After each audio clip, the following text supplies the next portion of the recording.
দই চিকেন তোমরা পরোটার সাথে না রাইসের সাথে খেতে বেশি ভালোবাসো? কমেন্ট করে অবশ্যই জানিও। আমি যেমন রুটি বা পরোটার সাথে দই চিকেনটা বেশি প্রেফার করি। চলো তাহলে এখানে আমি 1 কিলো মতো চিকেন আছে, চিকেনটাকে এবার ম্যারিনেট করে নিই। তার জন্য 300 গ্রাম দই নিয়ে নিয়েছি। আর এখানে আমি দিয়ে দিলাম কাশ্মীরি রেড চিলি, হলুদ, পরিমাণ মতো নুন, আর দিলাম 1 চামচ মতো ধনে গুঁড়ো, আর দিলাম গোলমরিচের গুঁড়ো। এখানে আদা রসুনের পেস্টটাও আমি দিয়ে দিলাম। আদা রসুন আর জিরে তিনটাকে একসাথে পেস্ট করে রেখেছিলাম, সেটাই দিয়ে দিলাম। আর এখানে অল্প একটু 2 চামচ মতো সর্ষের তেল দিলাম। দেওয়ার পরে খুব ভালোভাবে চিকেনটাকে ম্যারিনেট করে নেব। দেখো আমি হাত দিয়েই ম্যারিনেট করছি, তো হাত দিয়ে সব থেকে বেশি ভালো হয়। খুব সুন্দর করে মেখে নিয়ে যাতে সমস্ত চিকেনের গায়ে সব মশলা মেখে যায় সেইভাবে মাখিয়ে নিতে হবে। এবার এটাকে আমি 2 ঘন্টা মতো রেস্টে রেখে দেবো।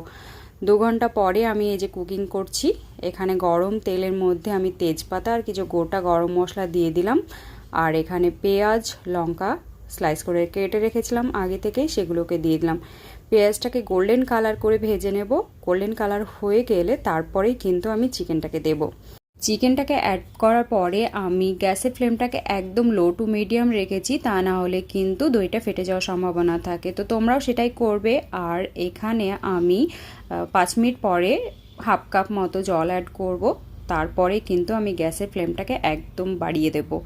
দেখো ঢাকা দিয়ে 5 মিনিট কুক করার পরে এটা আমি জলটা দিয়ে দিলাম। যদিও দই চিকেনে একদমই জল লাগে না, কিন্তু মশলার জলটা আমি ফেলিনি আর এখানেই দিয়ে দিলাম।